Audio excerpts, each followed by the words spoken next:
আজকের রেসিপি হলো প্যাঁড়া। বাঙালির এক অতি পরিচিত মিষ্টি হলো এই প্যাঁড়া। খুব সহজে বাড়িতে ইজিলি এই প্যাঁড়া তৈরি করা যায়, আর খেতেও হয় পুরো দোকানের মতন।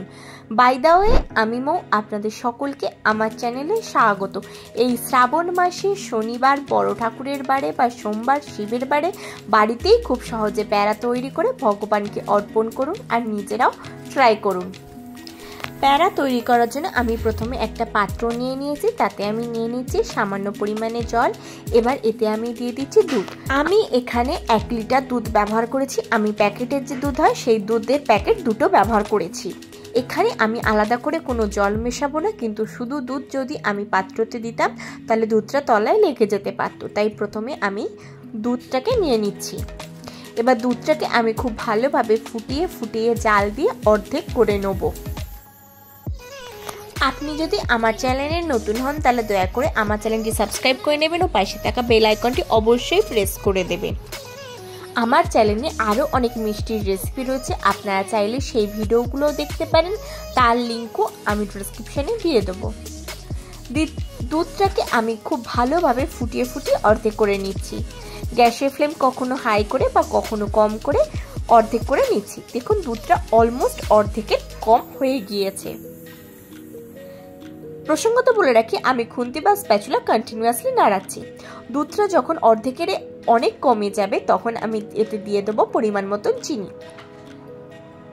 আমি এখানে ছোট বাটির 1 বাটি চিনি ব্যবহার করেছি। চিনি দিয়ে চিনিটাকে এর সাথে খুব ভালোভাবে মিশিয়ে নিচ্ছি। দেখুন আমি চিনিটাকে এর সাথে খুব ভালোভাবে নেড়ে নেড়ে মিশিয়ে দিচ্ছি।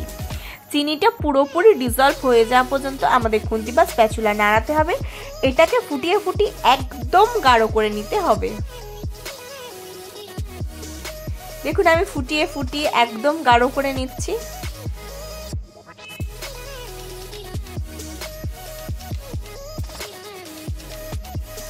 দেখুন আমি ফুটিয়ে ফুটিয়ে একদম গাঢ় করে নিয়েছি। পরিমাণে এটার অর্ধেক আমি একদম করে দিচ্ছি।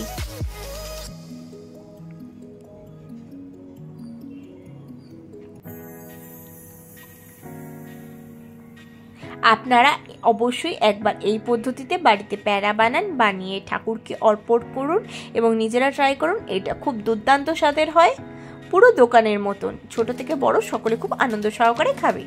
দেখুন এটা একদম কমে গেছে। এবার গ্যাসের ফ্লেম অফ করে এটাকে নিচে ঠান্ডা হতে রেখে দেবো। এবার আমি একটা ফ্রাইং প্যান নিয়ে নিয়েছি গ্যাসে, তাতে আমি চিনি নিচ্ছি।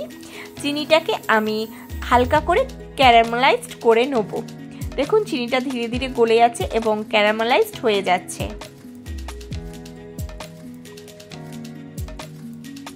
দেখুন চিনিটার কালার ধীরে ধীরে চেঞ্জ হচ্ছে। প্যাঁড়া তৈরি করতে চিনিটাকে এইভাবে ক্যারামেলাইজড করার খুব দরকার। প্যাঁড়ার যে কালারটা আসে সেটা এটা থেকেই আসবে। দেখুন চিনিটা খুব সুন্দরভাবে গুলে গিয়েছে এবং এর কালারও চেঞ্জ হয়ে গেছে। দেখুন এটার কালারটাকে আমি আরেকটু ডিপ হয়ে যাওয়া পর্যন্ত অপেক্ষা করব। দেখুন কালারটা পুরোপুরি চেঞ্জ হয়ে গেছে। এবার যে ক্ষীরটা তৈরি করে রেখেছিলাম সেটা আমি এতে দিয়ে দিচ্ছি। দিয়ে এর সাথে এটাকে আমি খুব ভালোভাবে মিশিয়ে নেব। দেখুন এবার এটাকে আমি এর সাথে খুব ভালোভাবে মিশিয়ে নিচ্ছি।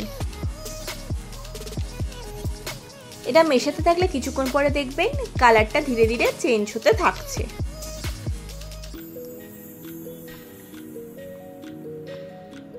দেখুন আমি মেশাচ্ছি ভালোভাবে। এটার কালার দেখুন ধীরে ধীরে চেঞ্জ হতে শুরু করেছে। এবার এটাকে আমি কন্টিনিউয়াসলি স্প্যাচুলাটাকে নাড়াতে থাকবো যাতে কোনো লাম্পস না থাকে।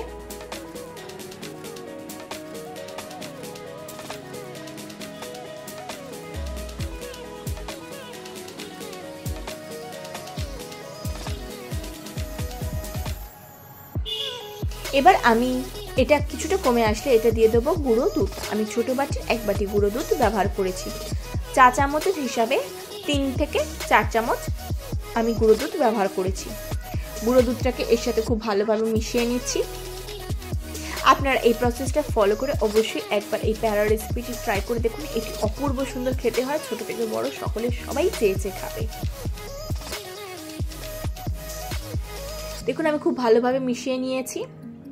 দিয়ে এটাকে আবারও কন্টিনিউয়াসলি আমি নাড়াতে থাকছি।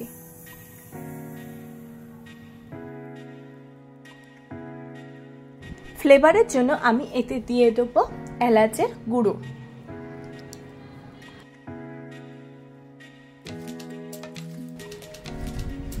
দিয়ে এর সাথে খুব ভালোভাবে মিশিয়ে দেবো।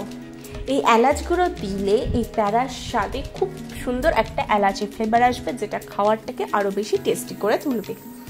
এবার এতে আমি 1 চামচ ঘি দিয়ে দেবো। ঘি দিয়ে ঘিটাকে খুব ভালোভাবে এর সাথে মিশিয়ে নেব।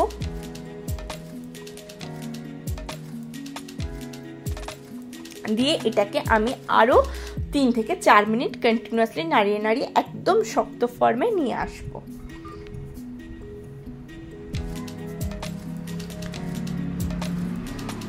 দেখুন এটাকে আমি নাড়াতে থাকছি,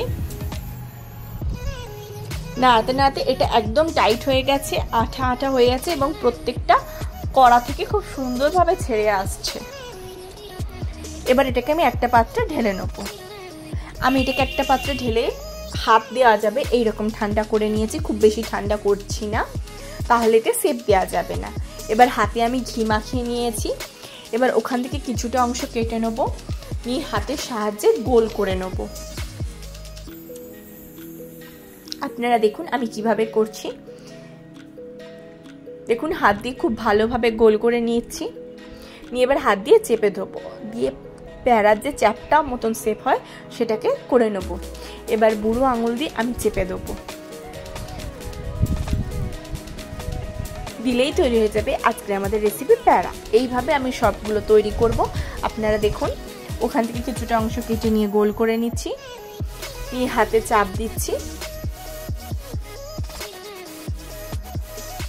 দিয়ে এবার বুড়ো আঙুল দিয়ে চেপে প্যারার মাঝখানে যে গর্ত মতন হয় সেটা করে দিচ্ছি। দেখুন কত সুন্দর ইজিলি তৈরি হয়ে যাচ্ছে। এইভাবে আমি সবগুলো প্যারা তৈরি করে নেব। আমি এক্সট্রা ফ্লেভারের জন্য প্যারার মধ্যে কিছুটা পেস্তার টুকরো দিয়েছি, এটা অপশনাল, এটা দিলে খেতে ভালো লাগবে, আপনারা চাইলে দিতে পারেন নাও দিতে পারেন। দেখুন কত সহজে তৈরি হয়ে গেল আজকের রেসিপি প্যারা। আপনারা অবশ্যই একবার এই রেসিপিটি ফলো করে প্যারা বানান, ভগবানকে অর্পণ করুন এবং নিজেরা ট্রাই করুন। আশা করি আজকের ভিডিওটি আপনাদের ভালো লেগেছে। যদি ভালো লাগে তাহলে অবশ্যই লাইক করবেন, কমেন্ট করবেন, শেয়ার করবেন আর আমার চ্যানেলটি অতি অবশ্যই সাবস্ক্রাইব করে নেবেন এইরকম নিত্য নতুন রেসিপি সবার আগে পাওয়ার জন্য।